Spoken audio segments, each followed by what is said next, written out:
I know that with creating, there's a certain point where you make something and you see what you've made and you just feel so connected with the process of making, the fact that you've made that thing, the just idea of creation that once you've done it and you feel that feeling, that's never going to go away. I call it a curse and a blessing. 5, 4, 3, 2, 1, 0. You are tuned into the Creative Frequency. Come with us as we explore the creative process with artists from all areas of the creative spectrum. The Creative Frequency starts now. Hi, it's Kent Tarbox. I'd like to welcome you back to the Creative Frequency, coming to you from Studio 20 as we have the past several episodes. As you know, or as you don't know, the Creative Frequency is a podcast where we discuss the creative process with creators, artists, writers, poets, illustrators, animators, anybody in the creative flow. We cover all aspects of the creative process, and it's just a very organic, a very flowing, open conversation. Tonight, we have the privilege of having our guest, Marian Getz. Marian, tell us about yourself. Hi, everyone. My name is Marian. I work a lot with mediums, like different mediums here and there. My top 3 and my favorite are digital art, photography, and illustration. Illustration being in with the digital art sphere, and that includes animation and illustration primarily. But I'm a recent graduate from Bowling Green State University, and in my undergrad, I did a lot of things with those three like areas, I would say. Okay. Are you, and I mean this the way it's going to sound, are you a working illustrator now? Do you work for a company? Are you freelance? How are you out in the creative world right now? Currently, I haven't been employed in a job that works directly with illustration or animation. I am at a photography studio, but I'm doing data entry. So I'm more back end rather than being on the front end and actually photographing. Okay. And so this is all happening after hours. Yes. Okay. Most of my creativity and that area of like making happens after work or on the weekends. There's not a lot of during the job creation. Okay. So because you have this time restraint of, because you got to make a job, because you got to eat, you got to pay rent, you have to do all that good stuff, right? How do you come out of an 8-9 hour day and say, I need to create? What motivates you to do that when you leave the studio? It really depends on the day. Truthfully, since I've graduated, I've had a huge drop in motivation and especially like creative function, I would say. And that's just because it's transitioning from such a structure of this is how to create, this is when to create, this is what to make, into now I'm focusing on making money, working a job, because working a job is very essential to just surviving. And it's less of a like process that I just slip into. And it's more of something that I have to be intentional about getting myself in the headspace in order to create. And most days I'm not in the headspace for it. But I think what's important is to kind of like balance out, okay, how much is this just me not being able or not wanting to create in this moment, or just not being in that state and not facilitating that for myself. So I would say that on average, I haven't been creating more than like maybe once or twice a week since I've graduated. And that has been in different waves of creation too. So it's not a very clear schedule that I have set up. It's not something that I have like every single week I have it in my calendar that I have to do this thing. I'm very, very much like in a transition state. That's fair. That obviously in school, and I went to college as well, took the scenic route, took me years. You have deadlines, you have due dates, you have to produce. And I would imagine because, and if you're tuning into this in the visual podcast, Marian is on the younger side than I am. There's this transition just out of college. The last, 4 or 5 years of your life has been very programmed. Oh, yeah. I would wager most of it, honestly. Okay. And I think sometimes too, and would you say this is a fair statement? You were also probably surrounded by a lot of other creatives and there's a vibe, and you can kind of do it and you're into it. Now you're coming home and it's just you, maybe your cat or your dog. I don't know what your domestic arrangement is. And you're not being, I don't want to say supported.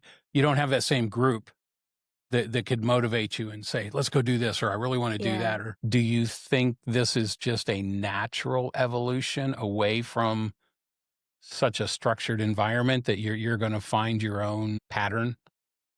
Oh, definitely. I think it's something that is affected by the transition itself, the fact that I'm going from that large community, that large group of other creatives to now I have to actively seek it out. Because with the part of institutions is there's a community, there's a lot of people who are doing the same things as you, same age as you, all around you. So there's a lot of like common interests all in one area, very condensed. And going from that like area of just having someone around constantly, if I really wanted to find someone, I could. I am into now more of a, oh, okay, I do have a roommate who does art, but we don't really talk about art. We haven't talked about art since we've moved in that much, honestly. And kind of like missing that community aspect of it, Hmm. it does make it harder to be in that headspace because I'm not constantly surrounded by it. And I do think it's the transition from that, but it's also very individualistic because I know some people will be able to transition from that into, okay, I've gained these skills, I've gained sort of like a knowledge from undergrad into now I'm going to create this thing or now I can start this project. But for me, it's less of a transition into, I know exactly what I'm going to do with my creative process. I know what my goals are. I know how that's going to go. More into now giving myself more time to sort out, okay, what is the next steps for me? Where Hmm. am I going to take this? It's a lot more reflection than it is creation. Okay. I fully understand that because I I got into photography way Mm, back in the 70s when I was in high school, which was pointed out to me by a college student recently, the late 1900s. And yeah. that just cracked me up. I had not heard it phrased that way. And I just kind of laughed when I was presented with that. I was presenting to a college class and they're not wrong. And then, I'd say I got out of school, served in the Navy, Hmm. married, children, Hmm. life, right? And I got away from it for a long time. And then when I had the opportunity to get back into it, my daughter wanted to get into it. It's kind of come back into being more of a focus in my life as well. Mm. And I'm entering a stage in my life, just so you know, I'm getting closer to retirement. So Congratulations. oh, thank you. Yeah. I'm on the other end of the scale where I'm going to have the time to do what I want to do when I want to do it. Hmm. Now I want to back up with you for a minute. So was this a process in like when did you discover you were creative? Let's ask that question. Oh gosh. I mean, I think it's kind of hard to say any one person is creative or to give like the idea that it's something that some people have and some people don't. Because I think that everyone is creative and it's more of a how it manifests or like what materials, what ways you want to express that through. Specifically with art and with creating, I'll say like drawings or photographs and stuff like that. Um, I would say late middle school is when I started to really get into it, which some people online have this thing, at least recently, that my generation sees a lot, is people have been doing it since they were little. Like, I was in diapers and I was doing this, or like I was constantly creating and they're online all the time showing like their growth and they're constantly making and being like, yeah, this is something that's been a part of my identity since I was little. For me, it was more end of middle school and going into high school that I started really getting into art. So it does give me like a feeling that I had a later start to it or that I'm behind in some ways sometimes just because I see other people who are like, hey, I've been doing this my entire life and I haven't exactly been doing it my entire life, but I don't think it's really I don't think it's a negative thing of when you pick something up or when you choose to pursue it. It's more of just like, hey, yeah, this is kind of when I got my start in it. And it was due to my friends at the time that I started getting more into art, Mhm. as well as the teachers in my life. I am going to tell you that I fully support not jumping into something when you're 2, Yeah. okay? And comparison will kill you, okay? And sometimes if I sound a little fatherly or grandfatherly here, I don't intend to. I have some experience with this as well, and I'm Mhm. going to tell you at my age, Mhm. I'm 64, I'm proud of it. I probably feel more open and more creative now than I ever have Mhm. in my life because I'm very comfortable with myself. And I'm going to put something out there and you're going to like it or you're not. And I really don't care because it's what I wanted to do. Mhm. And I think that's part of the process. And I think you're starting in that process. And it's interesting to hear because I think people out there need to hear that if you're not 100% grinding and creating every day and I'm just doing and I'm doing 5 paintings a day and I'm this and this Mhm. and this, that somehow you're a failure. And I don't believe that. I like balance and it sounds like you enjoy a little bit of balance Oh, too. definitely. So real quick, when you're not creating and you're not working at the photo studio, do you just kick back? I mean, is it a Netflix night? What is it that you're not doing creatively that you can turn off and then go be creative? Do you understand what I'm asking? I do, yeah, like what I'm doing in place of creating.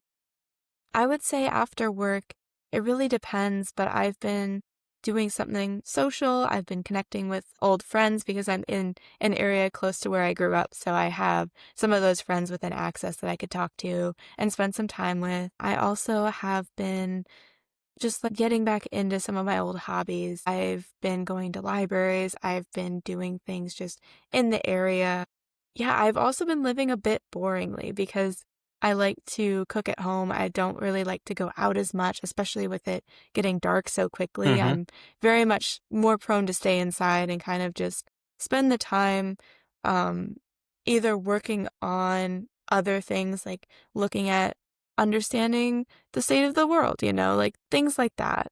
There's a lot of things that I'm trying to sort out, but I'm also trying to let myself take it slow Mhm. because I have a tendency to go very fast and to hit the ground running and to run too far too quickly. So I'm in a state right now because of the change and the transition from college into working full time. It's something that I'm trying to be like very gracious to myself about. Okay.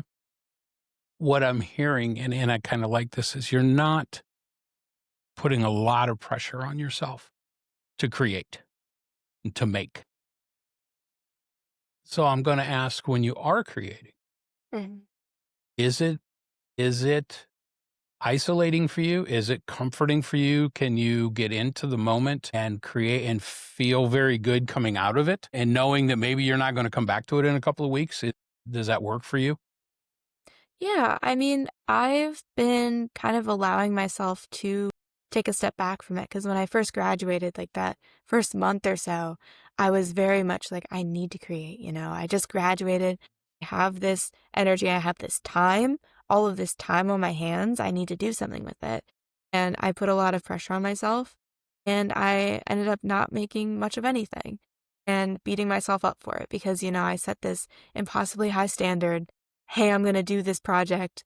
Didn't actually plan any of it, didn't actually like set aside how much time it would take. And when I failed, it was almost a proof to myself like, oh, look, you can't do this project. So now I would say the creation is more of come and go as it please. If I have a moment where I know that I'll have like an hour where I'm just sitting somewhere, I will bring something to draw with or bring something to sketch with and just kind of sit down and have that moment. Or if I'm going on a walk and I'm like, you know what, it's a really nice day out, I'll bring my camera with me.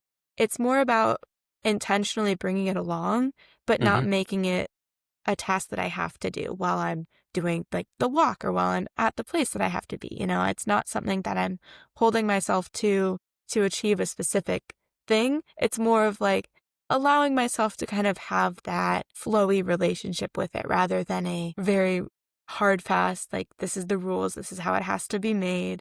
Cause that isn't a very healthy mindset and it's not a very sustainable one either, which I'm sure you've probably had a moment in your life where you're like, I really want to do this project. Like this project, I have it in mind. I've got exactly what it's supposed to look like. And you go out and try to do it and you're like, can't do it. Never doing it. Yep. Yeah. more than once. I coming from a photojournalism background, and I've been a contract photojournalist. Mhm. My day job, my money-making job is I'm in information technology. I'm an IT manager. I've had no formal photography Mm. training, no formal college training or anything. I learned how to develop film in high school. I had a camera, which meant that I could get out of class and wander around the halls and take pictures, which was better than sitting in math class. Yeah, definitely. Yeah, see? Yeah. And again, when I first got back into it, it was purely from photojournalism. I was doing news, I was doing sports for the local newspaper here in Findlay. I still do it. Mhm. But even then I started to get burned out. Because you can only, I mean, I've photographed almost 1,000 basketball games now. They all look Yeah. alike to me. And actually, it was my wife. Because I was getting ready to quit, and she said, go shoot for yourself. Mm. Do something you want to do. Well, that sounds good. What do I want to do? Uh, right? And when you can watch a million YouTube videos and you could read things and stuff that you need to shoot with purpose and you need to define a Mhm. project and you need to find your niche and I kind of tried some of that and I'm like, this is BS. Yeah. I'm just gonna I have an ongoing project. It's called Roadkill. Oh And I my always have gosh. to explain it that I get in my truck and this is how it started 7 years ago now Mhm.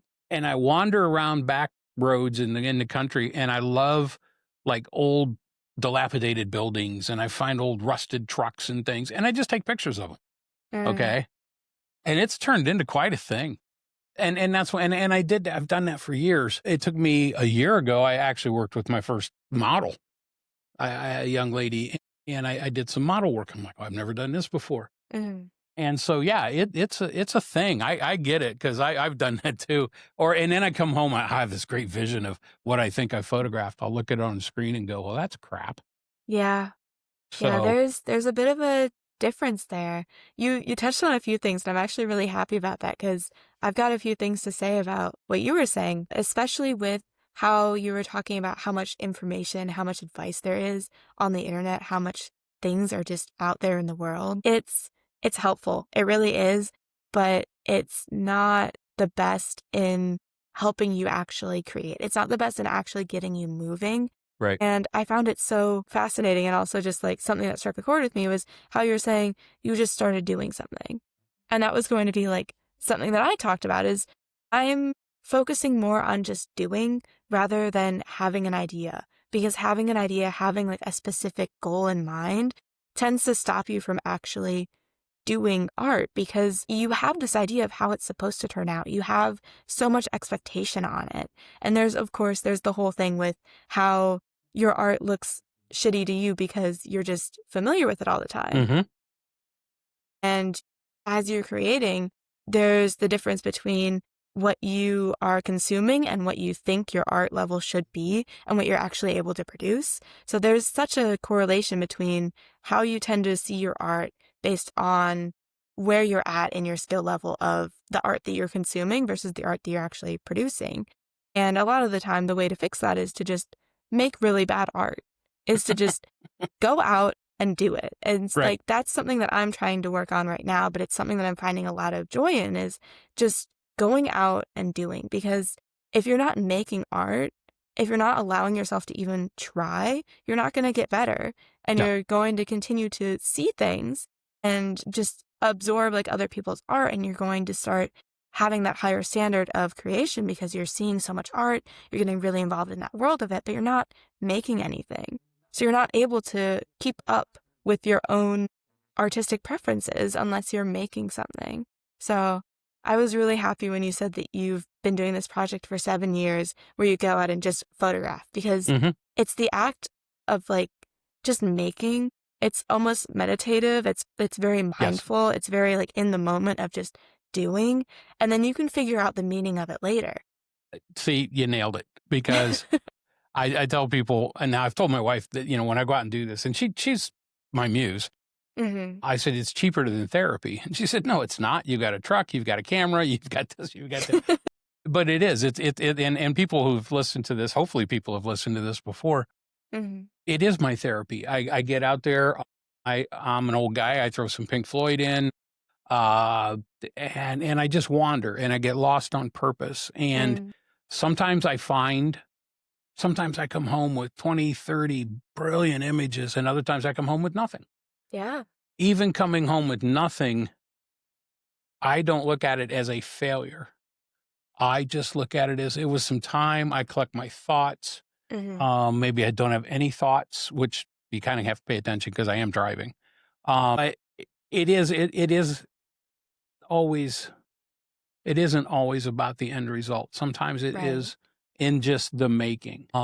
There was a photographer, and oh man, I can't remember his name. Gary, shoot, I should have written down. When he passed, Mm, they were going through his apartment or wherever, and they found hundreds and hundreds of rolls of unexposed film, mhm, undeveloped film that he had just. And they said for him, it wasn't necessarily the end result; it was the process of making the image, of getting the image, and that's hard for people to understand sometimes. I think. mhm, Obviously, when I'm in a photojournalism capacity, I have to produce because there's a result is expected. But even then, and I like what you led up to it too. If I look at my images from 25 years ago and I look at them today they're a lot better than they were 25 years ago when I started taking definitely. a basketball game or football or something. Oh, Um, definitely, yeah, so you yeah. talked about going out on your walk and taking your sketch pad and stuff. And I want to talk a little bit about your work. I went out, I looked at your webpage, and we talked about this. There's a lot of frogs. Tell Yes. us about the frogs. Uh, I'm just a big fan of frogs. I find a lot of inspiration for my work from nature. There's a lot of different sources of inspiration, but I would say the biggest and the most common one is nature. Ever since I've been a little kid, I've just loved nature, loved the environment, loved going outside, and frogs have been a bit of an obsession of mine. It's it's not something that's like very ingrained in my personality, in my identity, but it is a project that I did when I was in undergrad, just casually making frog stickers, so making illustrations of frogs. The 5 of them are native Ohio species, one of them's a toad, so all of them are frogs except for one, Okay. and then there's 3 that are a, like, tropical species of frog, the poison dart frog, but that one was something that I was making as just something to create. And it's funny because a lot of the art that I have on my portfolio on my website is art that I wasn't setting aside as like, this is going to become something. It wasn't art that I was making with a goal in mind. It was more of creating to create. And that's where I tend to find my best work comes from. Do you think you would take your frogs Mm, and is there any, what am I looking for? Any tangent where this passion for them can be turned into, and I don't want to say eco activism, but you could lend yourself to using those frogs and using these illustrations to educate, to inform, to enlighten. Do you think about that? Or, and I'm not trying to make it just that simple, do you just like drawing frogs? No, I mean, I definitely have thought about that, especially because I love books that have the illustrations of plants and animals, Uh-huh. especially like native species. I do think about creating work specifically for parks or for anything that is a nonprofit. It's something that I honestly just need to start and just need to reach out and pitch myself as like, hey, I'd like to do this. But currently, it's more of a thing that I do just to create. And then what I'm going to do with it, I will figure out sometime in the near future. Sure. Again, this is not grandfatherly. I have found my experience has been the unexpected has turned out to be very fulfilling. That I've had photographs that I just thought were these old abandoned buildings, Mm, and I ended up in a exhibit with Owens Community College, where it was a semester long discussion about the working poor and poverty mm, and urban and rural decay. I had no idea I was going to end up with this. I've had other images end up in places or end up with people that have changed something about their life or something with no intention at all. And I guess what I've learned from this is you never know where something's going to take you, but I'm not and again, we get back to the same thing. You and I think we operate a lot alike.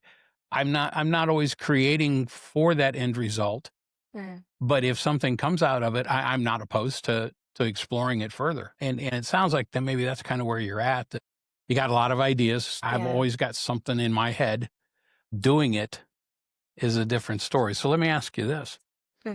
If you didn't have to get up and go do data entry in the photo studio every day, would you spend an entire day creating? Would that become more focus for you? Or do you think what you have now is maybe a better balance? I think if my job were to end tomorrow, I would be unable to do anything for a week. Okay. Like if my schedule were to be interrupted, my world to be turned upside down, my reaction to that wouldn't be, oh my gosh, this great opportunity. I wouldn't be able to transition into that immediately. So I would probably need a second to reassess, figure out what's going on. And that would happen with like any kind of shift. And then depending on how big it is, it would be different periods of time that I would need to really assess that. But once I had gotten over that initial part, I don't know how much of my day would be spent creating. I definitely could set aside a whole day to create, but it comes in such a flux and I'm not actively making it a process that I do every day or having that daily intention to create right now. So I would say that I would probably pursue something else. It doesn't make me feel like any less of an artist to know that I can step away and not create, because I know that with creating, there's a certain point where you make something and you see what you've made and you just feel so connected with the process of making, the fact that you've made that thing, the just idea of creation that once you've done it and you feel that feeling, that's never going to go away. I call it a curse and a blessing, because once you start creating, once you start being an artist, you never really stop being an artist, you know? And sometimes that'll come out in ways of being like, I need to create, or you see art and you're like, oh my gosh, I missed this, or it's something where you go back to it, or you've been very intentional about it, you're putting in a lot of effort into it, and you make this big project. So I don't put a lot of stress or pressure on myself right now to really like prove that I'm an artist, because I know that I can create stuff, you know, I can make something that's pretty cool. And I am just not as focused on creating right now because I have a lot of different things that I'm sorting through in my life. So of course, with art, it's something that doesn't just happen. You know, you have to like sit down and do it, or you have to actually put yourself somewhere to make art. But sometimes there isn't that allowance of time for it, or sometimes there's other things that happen in life. Like you were saying, you took a break from it for a while. Like it sounds like, I would guess like 10, 20 years or so, depending. But easily, yeah. Yeah, but it's like sometimes life happens and it's not bad to not have it be a priority. There's a lot of stress and a lot of pressure, I feel like, especially with the internet. The internet is wonderful. The internet it has so much information. There's so many things that we now know that we never knew before, but it becomes an echo chamber so quickly, and there's too much information. And so you'll see all these people who are like maybe these artists who realistically it's like one in every like 100,000 people are to the intensity of this, or like maybe five in every 100,000 people are really hitting art with this intensity, or there's that like they're creating every day, they're super passionate about it, like everything in their life is art. But because there's a lot of people in the world and there's a lot of people on the internet, you see all of these people, it almost feels like everyone else is doing this, and everyone else, like in order to make it, you have to be doing this every single day. So it becomes so overwhelming so fast of like, I'm not an artist if I'm not doing what other people are doing. It's not healthy. It is the comparison like you were talking about. Like comparison isn't really that good. Sometimes it can be if you're like comparing to yourself like years before to be like, okay, this gives me more perspective on where I've come. Like I actually have grown in my art. But because it's so easy to see all of these people who are constantly doing art, constantly making, constantly having that creativity, it makes it feel like if you're not being at that level, you're not an artist, but that's not true. There are so many different people who just have different timelines, and I feel like it's harder to find those. They're definitely there, but it's harder to find those because the stories of people who are younger who've just been doing it forever are so prevalent. And so I really like artists who take a break or who go back to school or who revisit the art like years later, because it's almost more impactful to know that you can still create something wonderful and something that makes a huge impact, even if you're not pursuing it every day. Okay, we are going to take a quick break, and we're going to come back and we're going to discuss what is an artist. So everybody just bear with us for a second. We're going to take a quick break. We'll be right back to the Creative Frequency with our guest, Marian Getz. Hey, it's your host, Ken Tarbox, and I'm here to ask you one question. Are you looking to unleash your creativity? Looking for a place to show your work, meet other artists, and be part of the art community in Findlay? Why don't you think about joining the Findlay Art League? Whether you're a beginner, a seasoned artist, we welcome you all. So take a minute, visit findlayartleague.org to learn more and get involved. Let's make art happen together. All right, I'd like to welcome you back to the Creative Frequency. I'm your host, Kent Tarbox, and we have our guest, Marian Getz. We were discussing about being an artist, and I find that term interesting because that title, because I did not start calling myself an artist until a couple of years ago, because I really wasn't sure what an artist is. And I have a location up here in Studio 20. I'm in a building there are 22 artist lofts up here, and there's artists of all different mediums. And I've got one down at the end of the hall in Ames. She's there every day. Every day. She's an artist. She lives it. She's out of Central Casting. You would cast her in a movie as an artist. There's another artist down here, Phil Sugden, a phenomenal artist. They've done documentary films. He's presented all over the world in that. What I found the most interesting thing about an artist is when somebody looked at me one time and said, "You don't look like a photographer."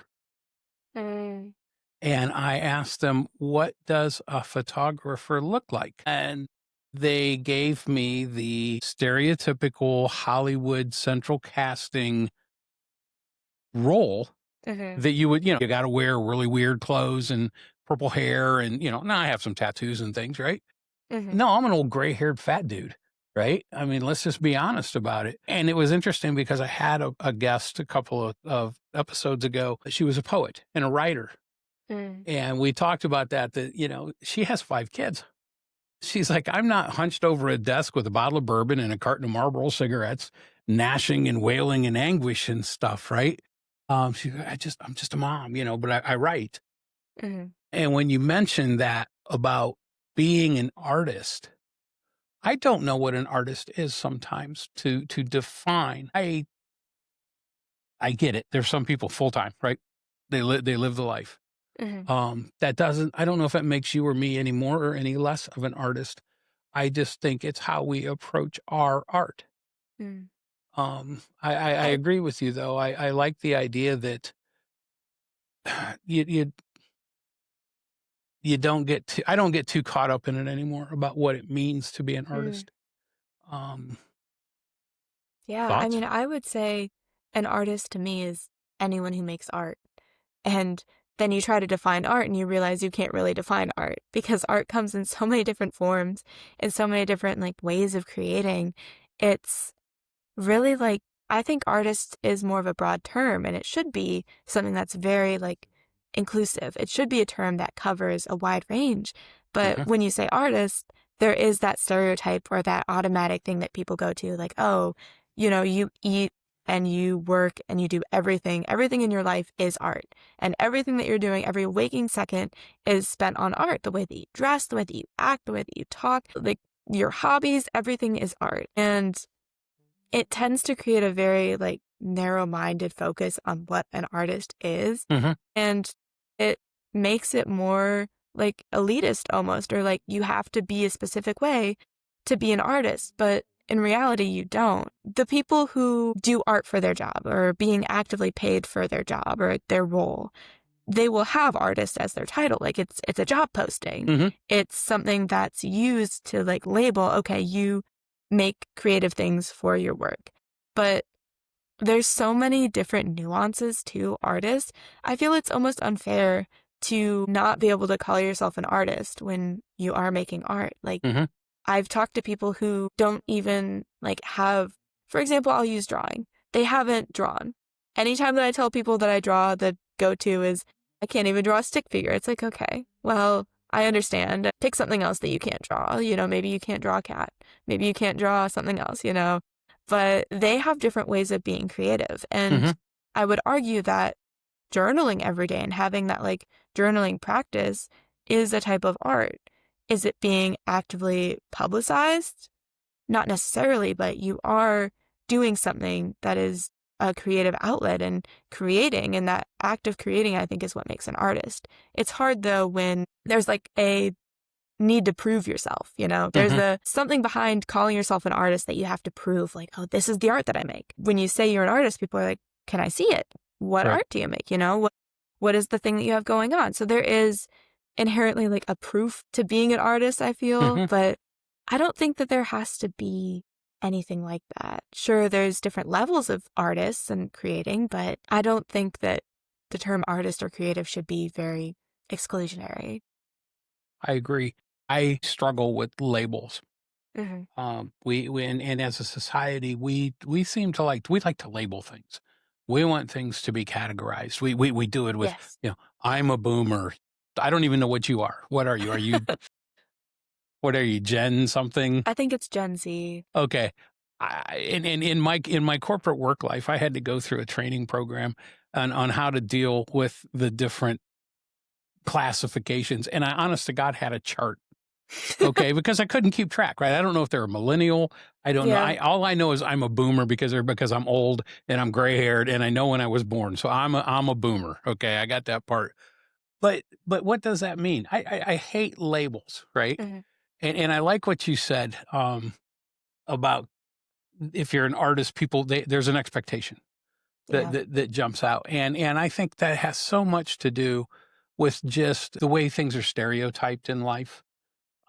And it's reinforced. You mentioned the internet, and I'm with you too. And YouTube is a great thing because Mm. I'm doing this to put it on YouTube. YouTube is the biggest time suck in the world. You can spend your entire life watching everybody else do something, Yeah. but not go do it yourself. Yeah. And there is, oh my God, you are so right. There is so much advice. I'm going to tell you why you don't want to do this. Yeah. And then the next person's going to say, I'm going to tell you why you want to do this. And a month later, they all change their tune because it's content. Hmm. And I'm afraid that it's become just noise. Okay. It is And definitely a very good trap. It's like a honeypot. Like yeah, I cannot deny that I also fall into it. YouTube oh, is an amazing resource, but I'm it is. definitely on it a lot. It is. I've went out and I debated doing this podcasting for 2 years. This Mm. ginned in my head because I'm like, do I want to be part of that? Well, I guess if this is how I can get these kind of conversations out there, maybe this helps you, maybe it helps me, maybe it helps somebody else. Hopefully people find this interesting. Then I don't have a problem doing that. I don't know that I want to get out and parcel out advice and tell you why you shouldn't do this or why you should create every day, Mary. You should wake up every day and go out and create. No, that's not my place. I do want to ask, Mhm. do you have let's go both sides here. Was there a time or a time frame in your life where you did feel uh, really inspired and really wanting to go out and just create? And if you were, was it maybe artificial because you were in school? I would say it was around school age, yeah. It was when I first started art was when I was the most passionate about it, and Hmm. it was when my skill was also the lowest. It's funny because that was when I wanted to create the most. That was when I was like I want to get better. I want to make this. I have so many ideas. I was creating more because I just wanted to make.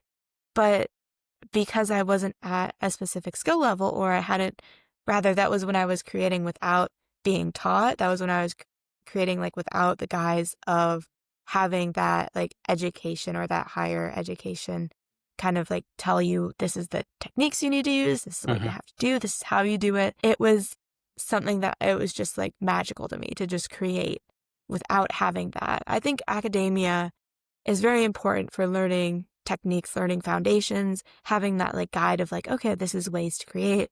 But there's definitely a trap that is very easy to fall into and that I slipped into as I was pursuing it in high school and later on in college. In high school, I was still very much like in the creative sphere of like, I'm creating to create. But being in college, I definitely fell into the trap of focusing on the assignment, focusing on the requirements rather than the actual thing that I wanted to create, because there tends to be a narrowing of what you can create under specific guidelines. And yes, it is possible to work within them and create something. It does tend to confine what you're creating.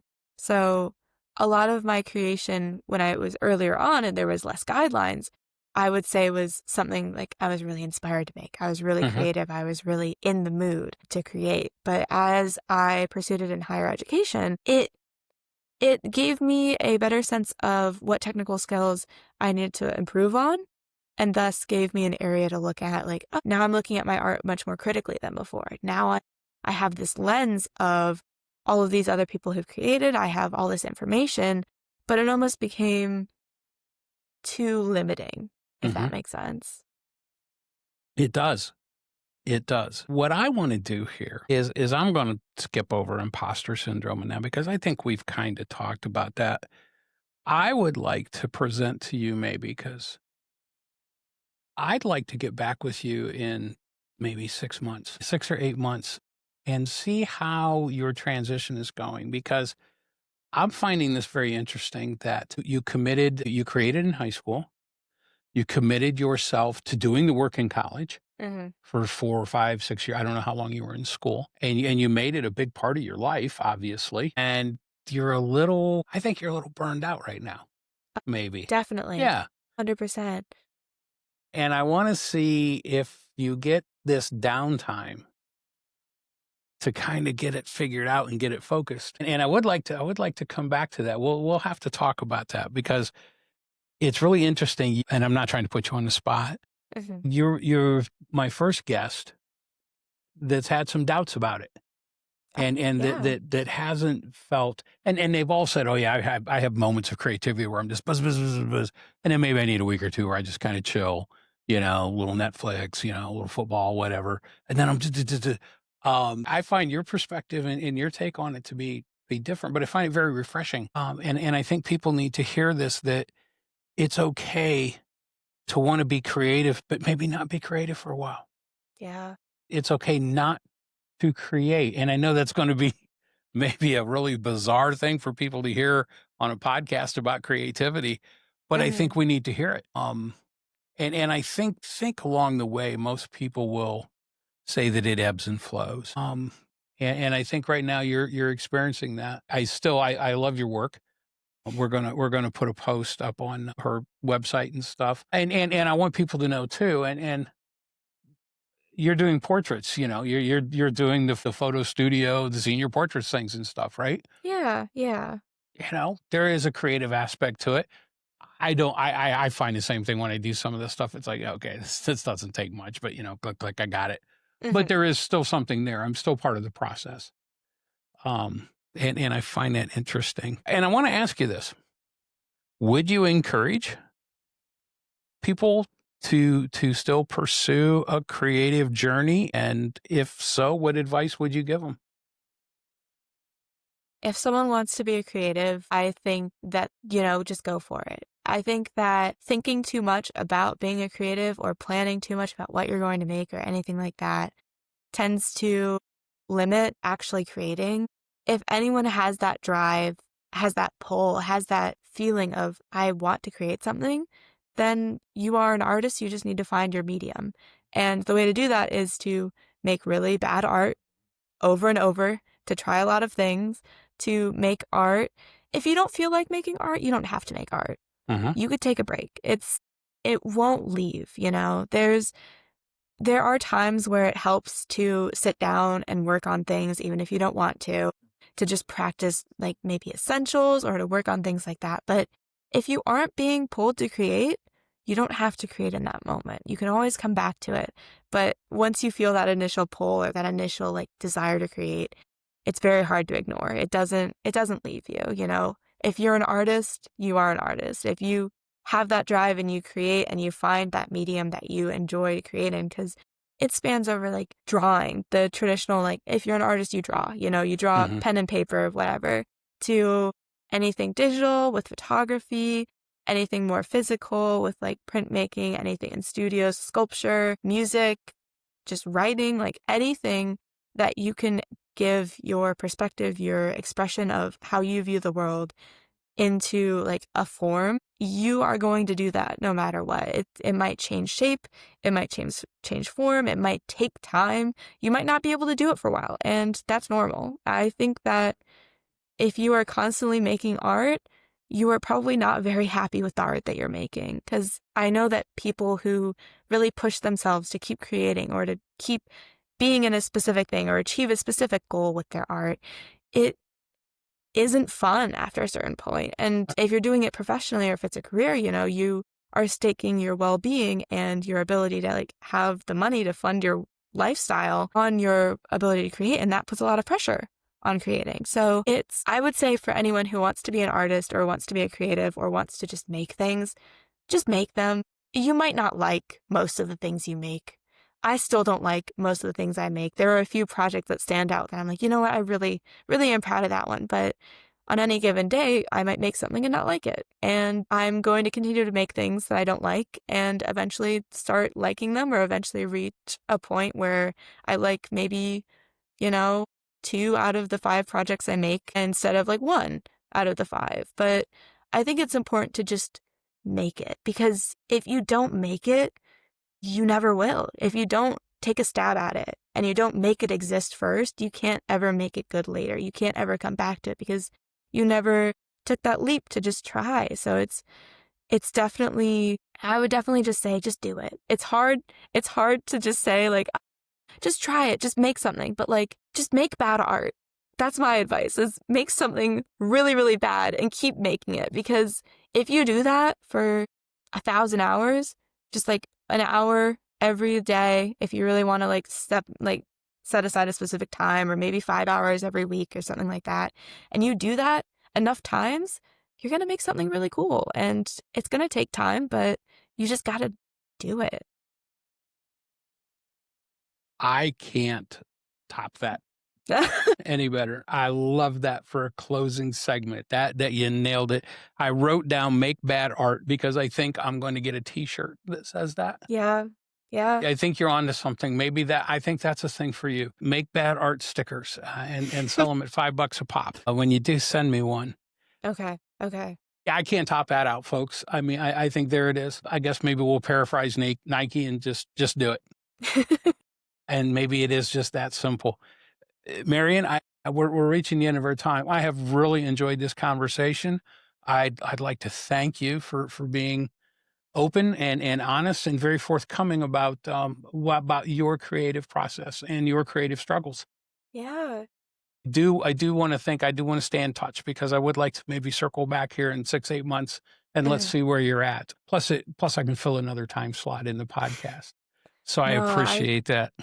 I would really enjoy that. Yeah, thank you so much for having me. I wouldn't say I'm the typical artist. I mean, I am in some sense, but I am not also, because I don't feel like it should be something that is like on a pedestal of like, this is how great I am and Right. how much my art is, you know. I don't think that there should be that elitism. So yeah, I really enjoyed being able to talk about it, and I will try to do something with the make bad art, because it's just fun. Art should be fun. Yeah, I'm gonna go out and I'm gonna purposely take 10 lousy photographs, Oh, please. which is Yeah. pretty easy for me to do, quite honestly. Okay, again, Marian, thank you for your time. You're very Mhm. gracious and very open. To everybody out there, I hope you're listening. You know how this works. You can subscribe, you can follow, you can like. I appreciate that. And I want you to stay tuned because the creative frequency comes at you every couple of weeks with more discussion like this. So, everybody in Tarbox says thank you to Marian and thank you to everybody that listens. Have a great evening.